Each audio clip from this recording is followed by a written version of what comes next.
Hey folks, welcome to Fyrefly's Follies. I hope that you enjoy the video today. If you do, don't forget to give me a big thumbs up. It really does help my channel out a lot. And if you haven't subscribed yet, I hope that you will and that you'll stick around for a while. So today I am making goulash. American goulash is something that I grew up on, and different regions have different versions of goulash. This is my version with a few add-ins because I've discovered that I like them along the way. Now, I'm going to put my granny's basic goulash recipe in the description box below.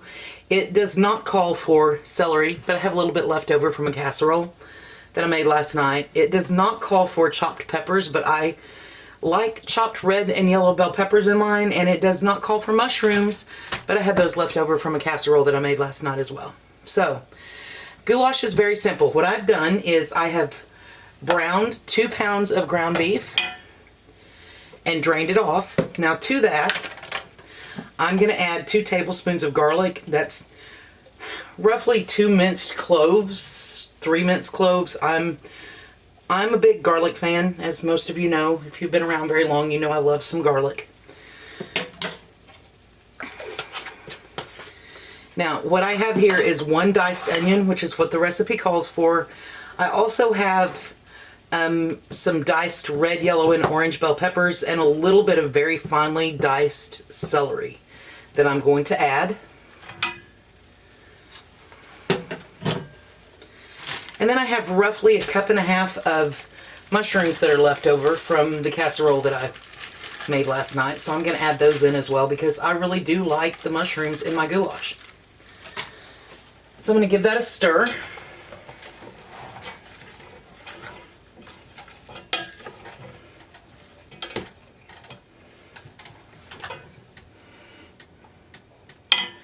Right, now, if you are not canning this, and you don't have to can this, you can make it just like this on your stovetop and serve it half an hour, 45 minutes from now.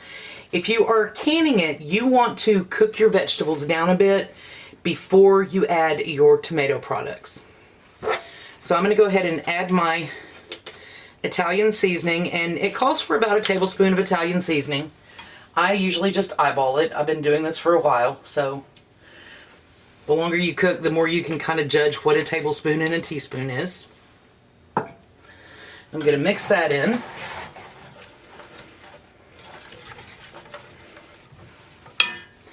And then the recipe calls for 4 cans of tomatoes, some tomato sauce, and some diced tomatoes. I do not have any diced tomatoes, so I'm going to be using tomato sauce for mine. But this is my homemade tomato sauce, so it is not super fine puree. It's got some chunks in it.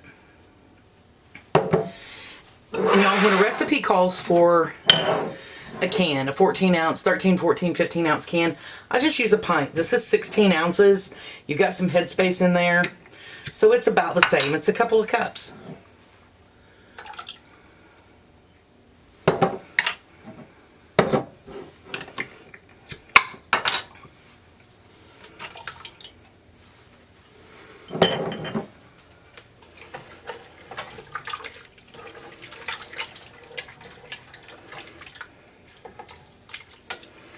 Alright, now I'm going to let this simmer for about 30 minutes or so, just to get everything to meld together. And again, if you're not canning it, you would want to add your broth in now. You're going to add about 2 cups of broth to this, roughly, give or take. 2.5, 3. You need it with enough liquid to cook your pasta. But because I'm canning this, what I will do is I will put this in my jar, and then I will top my jar up with my liquid so that it's pretty well distributed amongst it. So I'm going to let this simmer for about 30 minutes, and when it's time to fill some jars, I will bring you back. Alright y'all, our goulash has simmered for about 30, 40, almost 40 minutes, and it smells absolutely amazing. So I am going to get this ready to go in the canner now. I have my canner. It's warm. It's not bubbling or anything, but it is good and warm. I've got it sitting on the burner. I have checked the gasket and the vents and the plugs, and made sure that everything is in good working order so it's ready to go. My jars have all been run through the rinse cycle, so they're pretty warm too. And I'm going to start by adding a half a cup of beef broth to each jar. Now, if you are making this to have for dinner, you're going to just want to add your couple of cups of beef broth to it, put your pasta in, and let your pasta cook. But because I'm canning this, I'm going to add my beef broth into my jars and then add my goulash into it as well, into it on top. If I can get it open, there we go. And again, I'm going to put about a half a cup into each jar.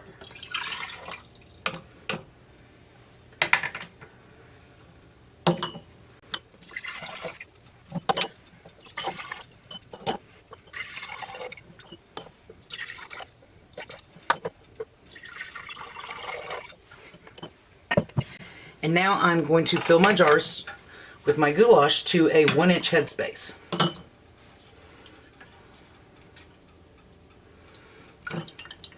Y'all, really, this smells so good.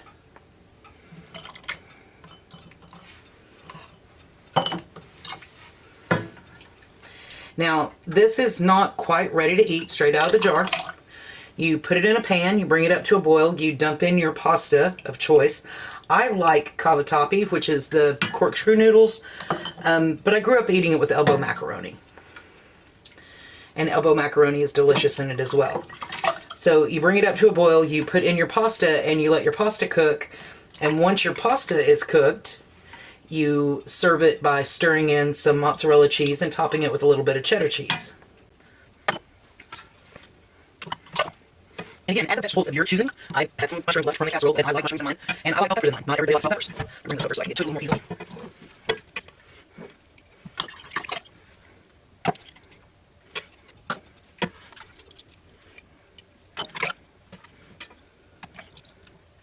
And that leaves me enough for a couple of meals, which is what I'm having for dinner tonight and lunch tomorrow.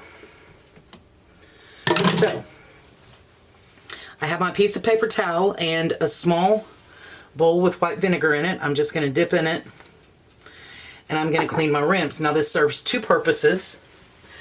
When I'm getting my jars ready, I feel the rims to make sure there are no nicks or bumps or anything that might interfere with the seal. And this just gives you a second pass. Not only does it clean anything off, it also gives you a chance to feel once more and make sure that nothing's happened during processing. They can knock together if you're not careful or if one falls over. So it just gives you a second chance to make sure there's nothing there that's going to interfere with your seal. That one had a little bit on the edge, so I'm going to give it one more wipe. Okay. Now we are pressure canning, so we don't have to heat our lids. So I'm going to get my lids on.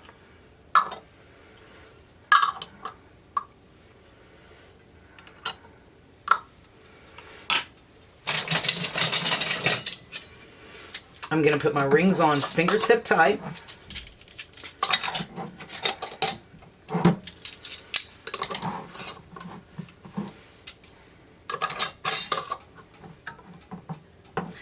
And some of you are probably thinking, wait, you skipped the debubbling, but this is liquid.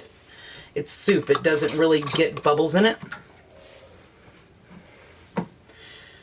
So I'm going to put these in the canner. I'm going to bring it up to a full steam and let it vent for 10 minutes. Once it's vented for 10 minutes, I'm going to put my weight on and let it come up to pressure. Once it's up to pressure, I'm going to let it process for 75 minutes because I'm canning pints. If you can quarts, you want to go 90 minutes on these. And then I'm going to turn the heat off and let it come down off pressure naturally. And once that's done, I will bring you back and show you how it turned out.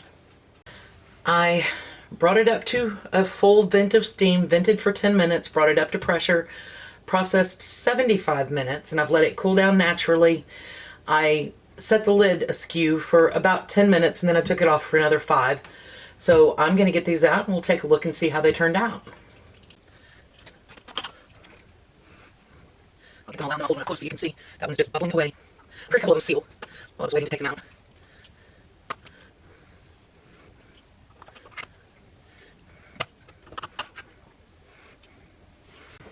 Let me get one where I can show you.